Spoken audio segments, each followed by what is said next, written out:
सभी को नमस्कार। आज हम कक्षा 10 की प्रश्नावली संख्या 4.1 का सवाल नंबर 2 हल करेंगे। हमें यहाँ पर दिया गया है कि निम्न स्थितियों को द्विघात समीकरण के रूप में निरूपित करना है। यानी कि आपको जो भी यहाँ पे स्थितियाँ जो स्टेटमेंट आपको दिए गए हैं उसको आपको सिर्फ द्विघात समीकरण के रूप में लिखना है, पूरा हल आगे नहीं करना है। और द्विघात समीकरण आपको समझाया था किस प्रकार से बनती है, जिसकी घात सबसे अधिक घात क्या हो, बड़ी घात 2 हो। तो हमें ऐसी समीकरणों का निर्माण करना है नीचे दी गई स्टेटमेंट को देख के। तो पहला क्वेश्चन जो हमें दिया गया है दूसरे का, वो दिया गया एक आयताकार भूखंड का क्षेत्रफल है। तो आयत का क्षेत्रफल, लेकिन उसके लिए हमें क्या चाहिए, लंबाई और चौड़ाई, क्योंकि आयत का क्षेत्रफल होता है लंबाई गुणा में चौड़ाई। तो हमें ये कह रहा है क्षेत्र की लंबाई मीटरों में चौड़ाई के दुगने से अधिक है। तो ये हमें दी गई नहीं है। तो सबसे पहले हमें क्या करना पड़ेगा, सॉल्यूशन के अंदर मानना पड़ेगा। और मानना क्या पड़ेगा, अब लंबाई और चौड़ाई हमें क्या मानना है, इसके लिए पहले हम समझ लेते हैं। ये कह रहा है जो लंबाई है वो चौड़ाई के 2 गुने से 1 अधिक है। यानी चौड़ाई पता चल जाए तो लंबाई हमें उसका दुगना करेंगे और 1 प्लस कर देंगे। तो चौड़ाई कितनी है, चौड़ाई हमें पता नहीं है। तो सबसे पहले हम क्या मानेंगे, माना चौड़ाई x मानेंगे। x मान रहे हैं और ये पहले से कह रहा है आप जो भी मानो वो किस में होना चाहिए, मीटर में। तो ये x किस में आ गया, मीटर में। अब हमें निकालनी है लंबाई, और लंबाई के लिए यहाँ पे क्या स्टेटमेंट दी गई है, स्टेटमेंट ये है कि लंबाई आपको निकालनी है तो चौड़ाई का दुगना कर लो। तो चौड़ाई हमारी कितना है x, उसका क्या कर लो, 2 गुना कर लो, और उसमें 1 क्या कर लो, अधिक कर लो। 1 अधिक का मतलब होता है प्लस करना, और कम का मतलब होता है माइनस करना। तो 1 अधिक कर लिया यानी प्लस कर लिया। तो लंबाई हमारी क्या बनी है, x की 2 से गुणा करने पेगा 2x प्लस का 1 मीटर में। अब ये था आयत का क्षेत्रफल। तो आयत का क्षेत्रफल दिया हो या पूछ रहा हो, हमें उसका लगाना पड़ता है फॉर्मूला। तो हम लिख देते हैं आयत का क्षेत्रफल। आयत का क्षेत्रफल होता है लंबाई गुणा में चौड़ाई। तो हम ध्यान से देखेंगे, क्षेत्रफल के नीचे हम क्षेत्रफल लिखेंगे जो हमें दिया गया है। कितना दिया गया है, 528। और बराबर में हम क्या देखते हैं, हमें क्या दिया है, लंबाई। लंबाई हमने निकाल ली थी, कितनी आई थी हमारे पास, 2x प्लस में 1। चौड़ाई वो हमने मान ली थी, कितनी आई थी, x।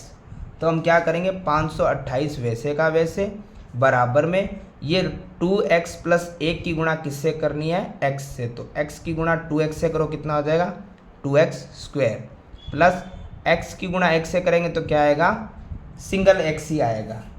अब हमें क्या करना है, सभी संख्याओं को बराबर से एक तरफ लाना है, बराबर में छोड़ना है सिर्फ 0 को। तो हम देखते हैं ये प्लस का 2x स्क्वायर इधर आता है। हम एक तरीके से ये भी कर सकते हैं कि बराबर से एक तरफ करना है तो हम इनको यहीं छोड़ लेते हैं। ये हो गया हमारा 2x स्क्वायर प्लस में x। ये प्लस का 528 इधर आएगा तो किसका हो जाएगा, माइनस का। और बराबर में क्या बचा है, 0। एक चीज़ ध्यान रखिएगा, हमें बराबर से एक तरफ करना होता है। तो चाहे इधर कर लीजिए चाहे इधर कर लीजिए, एक तरफ आप कुछ भी नहीं रखेंगे, 0 रखेंगे और बाकी संख्या एक तरफ आ जाती है। तो ये पहले से थी, मैं इसको इधर लेके आ गया, उसमें कोई बदलाव आने वाला नहीं, आप इनको भी इधर ला सकते हैं। तो हमारी समीकरण क्या बन गई है, 2x स्क्वायर प्लस का x माइनस का 528। और ये द्विघात समीकरण बन चुकी है। बस हमें करना क्या है, सिर्फ समीकरण के रूप में निरूपित करना है, यानी दर्शाना है, बाकी हल हमें नहीं करना है। इसी में सवाल नंबर 2 में दिया गया है, 2 क्रमागत धनात्मक पूर्णांकों का गुणनफल 306 है।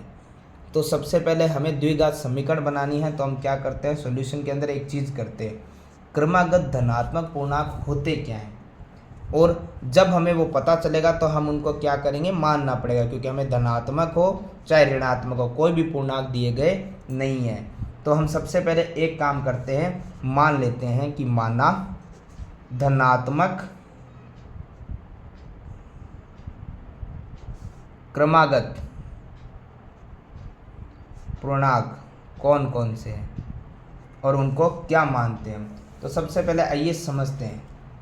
हमें पता है कि जब कोई भी पूर्णांक होता है, कोई भी संख्या होती है, वो क्रमागत का मतलब ये है कि जैसे 2 के आगे वाला 3, 3 के आगे वाला 4, यानी कि एक संख्या जो आप मान सकते हैं, मान लीजिए वो मान लिया मैंने x, तो दूसरा क्रमागत पूर्णांक होता है जस्ट उससे आगे वाले आने वाला नंबर। और वो हम निकालने का एक तरीका और होता है कि जो आपकी पहली संख्या है, पहला पूर्णांक है, उसमें 1 प्लस कर दीजिए, आगे वाला पूर्णांक आ जाता है। जो पहली संख्या उसमें 1 प्लस कीजिए, हमेशा आगे वाली संख्या आ जाती है। तो हमें क्या करना है, पहला पूर्णांक हमने x माना है, तो हम क्या करते हैं, x में प्लस करेंगे तो हमारा लगातार जो क्रमागत दूसरा पूर्णांक है वो भी आ जाएगा। और अब हमें कह रहा है कि जो दोनों धनात्मक पूर्णांक है, यानी प्लस, धनात्मक का मतलब होता है पॉजिटिव यानी प्लस में, या ऋणात्मक देता तो हमें माइनस करना पड़ता। ये कह रहा है अब दोनों जो पूर्णांक आपने ले लिए हैं उनकी गुणनफल 306 है, यानी कि हमारे पास पहला पूर्णांक x और दूसरा x प्लस 1, दोनों की गुणा कितना आ रहा है, 306 है। तो अब हम देखते हैं x की गुणा x से करेंगे तो क्या आएगा, x स्क्वायर, प्लस 1 की गुणा x से करेंगे तो क्या आएगा, x ही आएगा, बराबर में 306 इधर आएगा तो किसका आ जाएगा, माइनस का 306, और बराबर में हम क्या छोड़ते हैं, सिर्फ 0। तो ये हमारी द्विघात समीकरण क्या हो गई है, बन चुकी है। सबसे बड़ी घात कितनी आ रही है, 2। तो ये जो समीकरण थी वो हमारी बन गई है और हमें सिर्फ समीकरण के रूप में निरूपित ही करना है, बाकी हल हमें नहीं करना है।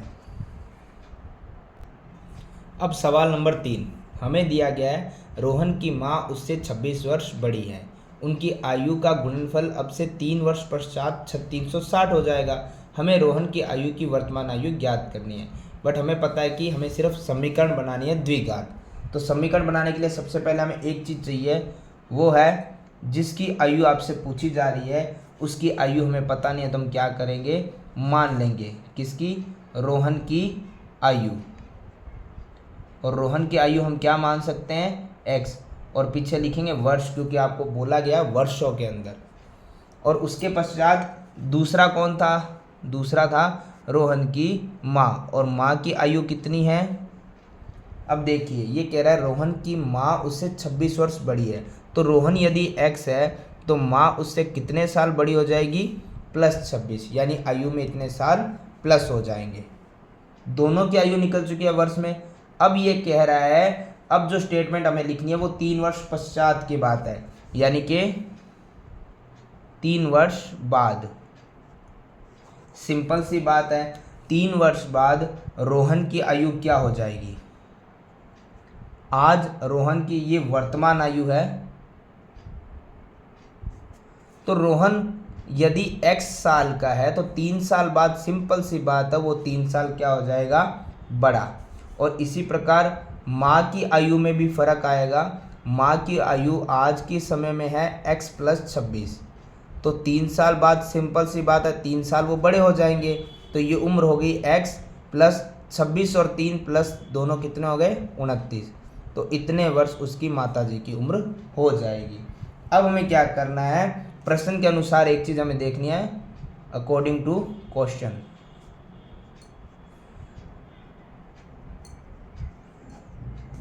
हमें ये क्या कह रहा है कि 3 वर्ष पश्चात दोनों की आयु का गुणनफल 3 साल बाद क्या हो जाएगा, 360, यानी कि 3 साल बाद वाले ही हमें एज को देखना है। एक की उम्र है x प्लस 3 और एक की है x प्लस में 29। रोहन की है x प्लस 3 और माँ की है x प्लस 29। दोनों की आयु का गुणनफल कितना हो रहा है, 360। स्टेटमेंट को ध्यान से देखिएगा स्टेप बाय स्टेप, इसमें जो दिया होता है उसी से हमारा सवाल हल हो सकता है। तो इसने यही बोला था उनकी आयु का गुणनफल करना है, वो भी 3 साल के बाद। तो 3 साल के बाद उनकी आयु जो थी वो हमने लिखा और गुणा कर दी, तो आंसर कह रहा है 360 आएगा, तो बराबर में हमने लिख दिया। अब हमें पता है कि जब भी दोनों संख्याएं ब्रैकेट हो दोनों तरफ, तो हमें क्या करना होता है, पहले ब्रैकेट की गुणा करनी होती है पीछे वाले पूरे ब्रैकेट से। इसी प्रकार जो बची हुई संख्या होती है उसकी गुणा भी हमें किससे करनी होती है, पीछे वाले पूरे ब्रैकेट से। और बराबर में क्या था, 360। तो x की गुणा x से करने पे क्या हो जाएगा, x का स्क्वायर प्लस x की 29 से गुणा 29x प्लस 3 की गुणा x से 3x और प्लस 3 की गुणा 29 से करेंगे तो कितना आएगा, 87। और बराबर में कितना था, 360। ध्यान से देखते हैं, एक्स स्क्वायर का कोई सहजातीय पद है ही नहीं, वैसे का वैसा। एक्स के हैं तो प्लस और प्लस दोनों प्लस हो गए, तो 29 और 3 कितने हो गए, 32x, बड़ी संख्या प्लस की, और प्लस का 87। अब देखिए बराबर से जो उधर होता है वो उसको इधर लेके आते हैं, तो प्लस का 360 इधर आएगा तो माइनस का, और बराबर में क्या बचेगा, 0। तो अब हम देखते हैं, एक्स स्क्वायर वैसे का वैसे, प्लस में 32x, और ये प्लस और माइनस अचर पद दोनों प्लस माइनस क्या हो रहा है, माइनस। तो 360 में से जब 87 माइनस करेंगे तो कितना बचेगा, 273। और बड़ी संख्या किसकी है, माइनस की, बराबर में क्या है, 0। ये हमारी क्या बन गई है, द्विघात समीकरण। तो ये हमारा सवाल नंबर 3 होता है कंप्लीट। इसी का सवाल नंबर 4, हमें दिया गया एक रेलगाड़ी है जो 480 किलोमीटर की स्पीड से समान चाल से चल रही है।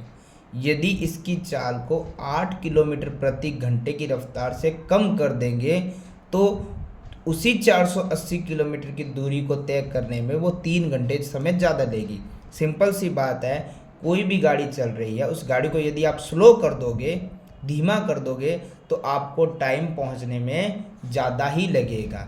तो हमें रेलगाड़ी की चाल ज्ञात करनी है, तो हमें द्विघात समीकरण को बनाना है। तो सबसे पहले एक सिंपल चीज़ आइए हम समझ लेते हैं कि जब भी आपको दूरी, समय और चाल वाला सवाल दिया गया हो तो हमें करना क्या होता है। हमें पता है यहाँ बात समय की हो रही है। पहले जितना समय लग रहा था गाड़ी को चलने में, 480 किलोमीटर की दूरी तय करने में, अब 8 किलोमीटर प्रति घंटे की रफ्तार से यदि दूरी हम सब गाड़ी को स्लो कर देंगे तो समय हमारा क्या लगेगा, ज़्यादा। तो सबसे पहले हम बात करते हैं समय की। समय का फॉर्मूला क्या होता है, देखिए समय का फॉर्मूला बड़ा आसान होता है, दूरी बटे में चाल। यदि आपको कहीं पे जाने की गाड़ी की स्पीड और वहाँ का जो दूरी है वो पता है तो आप समय निकाल सकते हैं कि आप कितने समय में वहाँ पहुँच सकते हैं। तो समय का फॉर्मूला हमेशा याद रखना, ये होता है दूरी बटे में चाल। तो हम यहाँ पे यही देख रहे हैं कि हमें सबसे पहले ज्ञात क्या करना, हमें चाल ज्ञात करनी है। तो सबसे पहला हमारा क्या रहेगा, हमें मानना है कि माना बराबर में रेलगाड़ी की चाल। रेलगाड़ी की चाल, जो समान चाल चल रहे थे वो चाहिए आपको। तो समान चाल कितनी मानेंगे हम, x, और इसको हम लिख देंगे किलोमीटर प्रति घंटे की रफ्तार जो चल रही है उसी के हिसाब से। तो x हमने माना है गाड़ी की जो सबसे पहले समान चाल चल रहे थे वो। तो हम पता है कि इसका समय कैसे निकलेगा, तो समय को हम क्या लिखते हैं, t के रूप में लिखते हैं, और t1 मान लेते हैं क्योंकि इसमें और भी समय निकालना है, वो t2 हो जाएगा। तो t1 निकालने का मतलब क्या होता है, समय निकालना, और समय निकालने का सूत्र भी आप होता है दूरी बटे में चाल। तो दूरी हमारे इस सवाल के अंदर कितनी है, 480 किलोमीटर, वो तो हमें पता है, लेकिन बट्टे में चाल कितनी दी गई है वो हमने मान ली है, दिया नहीं गया है, पर कितना माना है हमने, x। तो हमारा टाइम का क्या रहेगा फॉर्मूला, 480 बट्टे में x, यानी दूरी बटे में चाल। तो ये तो हमारी समीकरण नंबर 1 बन गई है। इसी प्रकार अब ये कह रहा है यदि चाल को कम कर दे, तो हम यहाँ लिख देते हैं यदि चाल 8 किलोमीटर प्रति घंटे की रफ्तार से कम हो तो। सिंपल सी बात है, तब चाल हमारी कैसे आएगी, तो हमें पता है कि हमारी जो चाल x थी, कितनी थी, x, पहले x था, उसमें से कम कितना हुआ है, 8।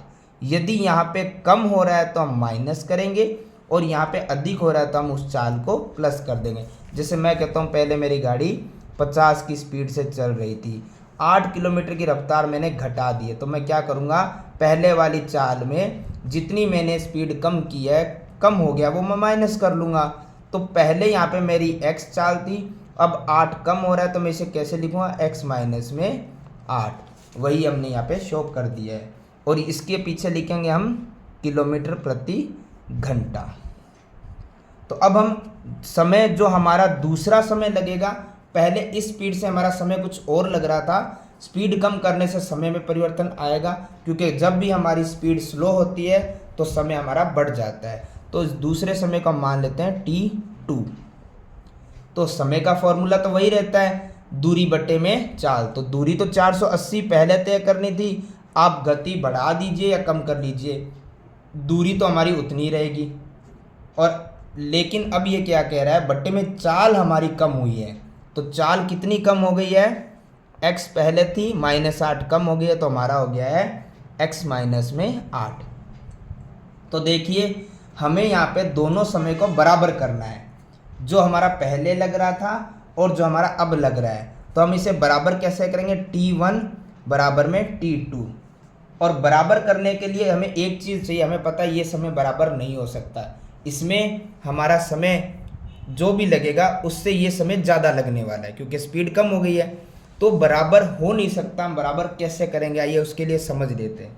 ये हमें क्या दे रहा था कि यदि जो चाल हमारी चल रही थी उससे अगर आप 8 किलोमीटर की स्पीड कम कर रहे हो, ये t2 हमारा कम वाला टाइम है, तो आपको 3 घंटे ज़्यादा लगेंगे। तो हमें पता है कि अगर मैं इस टाइम को, ये हमारा जो कम हुई है चाल, यानी कि समय बढ़ने वाला है, ये वही वाला नॉर्मल टाइम है, और ये समय हमारा क्या रहेगा, बढ़ेगा, बढ़ा है। तो ये कह रहा है आपको 3 घंटे अधिक लगेंगे। यदि दोनों को बराबर करना है तो यदि हम इसमें भी 3 घंटे बढ़ा देते हैं पहले वाले टाइम में, तो हमारा दोनों बराबर आ जाएगा। क्यों, क्योंकि ये तो 3 घंटे बढ़ ही चुका है, अधिक ले ही रहा है। इसको बराबर करने के लिए हम ये कर सकते हैं, +3 कर सकते हैं, तो दोनों समय हमारा क्या आ जाएगा, बराबर। अब हम देखते हैं 3 है प्लस t1 की जगह हम t1 का मान रख देते हैं, कितना आ रहा है, 480 बटे में x, और बराबर में t2 की जगह मैं क्या करता हूँ, t2 का मान रख देता हूँ, कितना है, 480 बटे में x माइनस 8। अब हमें पता है द्विघात समीकरण बनाने के लिए हमें क्या करना होता है, सबसे पहला काम हमारा एक ही है, वो ये है कि सबसे पहले जो प्लस माइनस है उसे सॉल्व करना। और उसे सॉल्व करने के लिए हमें क्या करना है, बट्टे में 1 लगाइए, और प्लस माइनस हो तो बट्टे वाली संख्या क्या लिया जाता है, लेस है। 1 और x का लेस है, x ही आएगा। वैसे आप कर सकते हो कि बट्टे वाले संख्या का इसमें भाग लगाइए, जो आए उसके ऊपर वाली संख्या से गुणा कर दीजिए, वरना आप कर सकते हो क्रॉस मल्टीप्लाई, यानी कि वज्र गुणा। 3 की गुणा x से करने पे क्या आएगा, 3x, और प्लस 480 की गुणा x से करने पे क्या आएगा, 480, बराबर। यहाँ पर एक बार जो संख्या दी गई हम वैसे का वैसे ही रख देंगे। अब देखिएगा जो ऊपर वाली संख्या उसको हमें एज इट इज लिखनी है, 3x प्लस में 480। और यहाँ पर हमें एक चीज़ करनी है, बराबर से इधर जो संख्या उसे भी वैसे का वैसे लिख देना है, जो ऊपर वाली संख्या उन्हें वैसे के वैसे लिखना है। अब हमें एक चीज़ ध्यान देना है, जो संख्या इसके बट्टे में थी वो उधर जाके क्या हो जाएगी, गुणा में चली जाएगी, और जो इसके बट्टे में थी वो कहाँ चली जाएगी, उस तरफ गुणा में चली जाएगी। जो संख्या इसके बट्टे में है वो उसके गुणा में चले जाएगा, और जो इसके बट्टे में वो उसके गुणा में चला जाएगा। तो हमें पता है कि जब भी 2 ब्रैकेट्स हो और बीच में मल्टीप्लाई हो तो उसे करने का आसान तरीका ये है, पहले ब्रैकेट की पहली संख्या की गुणा पीछे वाले पूरे ब्रैकेट से, और बची हुई संख्या की पूरी गुणा वापस से पीछे वाले ब्रैकेट से ही की जाती है। और बराबर में 480 गुणा x से करने पे कितना आएगा, 480x। उसके बाद अब हम क्या करते हैं, ब्रैकेट्स की गुणा करते हैं। तो 3 की गुणा x से, 3x की गुणा x से करेंगे तो कितना आएगा, 3x²। माइनस 3x की गुणा 8 से करेंगे तो आएगा 8 तिया 24 और x का x, फिर प्लस 480 गुणा x से करेंगे तो कितना आएगा 480x और माइनस 480 की गुणा 8 से करेंगे तो ये आएगा हमारे पास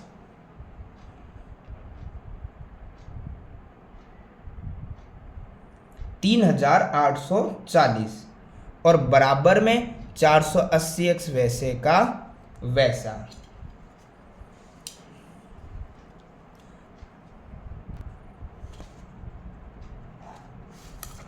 इससे आगे वाला इस तरफ रहेगा। हमें यहाँ पर था 3x² वैसे का वैसे रहेगा। सहजातीय पदों को हमें एक साथ करना है और उसके साथ हमें एक चीज़ ये भी ध्यान रखनी है, जो बराबर से इधर संख्या होती है उसे हमें कहाँ लाना है, बराबर से उधर, सिर्फ यहाँ पर 0 ही रहेगा। उसके साथ साथ हम सहजातीय पदों को भी इकट्ठा कर लेते हैं। 3x² अकेला था, फिर हमारे पास था यहाँ पे माइनस का 24x और कोई x की संख्या है, प्लस का 480x और एक चीज़ ध्यान रखिए, जो बराबर से इधर हमारे पास था प्लस का 480x वो इधर आएगा तो इस संख्या की तरफ वो किसका हो जाएगा, प्लस का 480 माइनस का 480x। और बाकी हमारे पास अचर पद बताया माइनस का 3840, वो हम लिख देते हैं माइनस 3840 और बराबर में हम क्या लिखेंगे 0। तो अब देखें 3x² वैसे का वैसे माइनस 24x वैसे का वैसे, और ये ध्यान देंगे हम यहाँ पर ये प्लस का 480x और माइनस का 480x, प्लस माइनस क्या होता है माइनस, बाकी क्या बचा है माइनस का 3840 और बराबर में क्या बचा है 0। ये हमारी जो द्विघात समीकरण वो बन चुकी है, परंतु इसमें आप एक चीज़ और कर सकते हैं। यदि इसके अंदर आपको कुछ कॉमन नज़र आ रहा है तो आप कॉमन ले सकते हैं। जैसे कि यहाँ पे मुझे नज़र आ रहा है x² किसी में कॉमन नहीं आ रहा है, x भी किसी में कॉमन नहीं आ रहा, सब में नहीं आ रहा है, परंतु 3 का भाग इसमें भी चला जाएगा, 3 का भाग इसमें भी चला जाएगा और 3 का भाग इसमें भी चला जाएगा, तो 3 क्या आ रहा है कॉमन। आइए देख लेते हैं कैसे। 3 से 3 कॉमन चला गया तो क्या बचेगा x² माइनस 3 से 24 कॉमन चला गया, यानी 24 में 3 का भाग चला गया तो क्या बचेगा 8, क्या बचेगा x माइनस, और 3 का 3840 में भाग तो हम दे सकते हैं, 3 एकम 3, 3 दूना 6, बच गया 2, 3 आठे 24 और 0 का 0, बराबर में क्या था 0। तो ध्यान से देखिए हमारे पास अब यहाँ बचा है जो ब्रैकेट में संख्या उसको हम लिख देते हैं x² माइनस 8x बराबर माइनस का 1280 और बराबर में 0।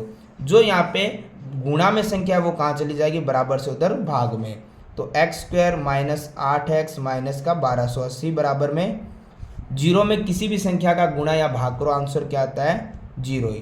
तो ये हमारी क्या हो गई है समीकरण तैयार हो गया द्विघात समीकरण। तो इस प्रकार से हमारा ये सवाल और प्रश्नावली 4.1 होती है कंप्लीट।